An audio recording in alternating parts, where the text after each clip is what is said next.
Daniel gave James another thump on the shoulder and raised his eyebrows questioningly. He was almost certain James would see right through him, to the central core of his lust, and be instantly disgusted. But instead, James simply smiled. "It's really up to Charlie on whether she can put up with your ugly butt again so soon," he said, thumping him back. Daniel laughed heartily, trying to mask his relief. Charlotte walked towards them. "What are you two conspiring about?" she inquired as she stood at the base of the steps smiling up at them. Daniel thought she looked radiant. The jealousy towards Nick intensified. He wanted to be the one that made her look that radiant.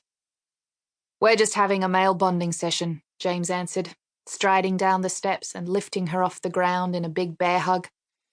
"You enjoy yourself at the opening tonight and keep an eye on Daniel for me. See that he doesn't get into too much trouble." James winked at Daniel over Charlotte's head. "You know how fast gossip travels through a country town," he grinned. "I'll do my best, James, but I doubt I would have any control over Daniel whatsoever." Charlotte looked up at Daniel too, noticing his eyes darken as he looked back at her. The unexpected thought of her controlling him and taking charge in a very different, pleasurable situation had sent a heated surge straight to his groin. It was going to take a supreme effort to control his desires around Charlotte now that James was leaving. The thought of Nick still fresh in his mind added another layer of urgency, and a deep desire clawed at his body. He could smell her delicious perfume as she stood beside him waving James off. They both went back up the steps and into the house. "Do you have an internet connection here or Wi-Fi? I really need to catch up on some urgent work and try to Skype Francesca in London." Daniel needed to be apart from her for a little while in an attempt to get his feelings under control.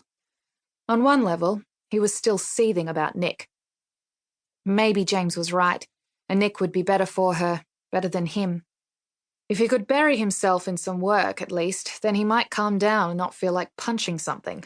Something tall, good-looking, and with dark blonde hair and designer stubble who drives a black Range Rover. When Daniel entered the office with his laptop under his arm, all he could see was Charlotte's pert little bottom pointing upwards as she knelt on the floor beside the desk.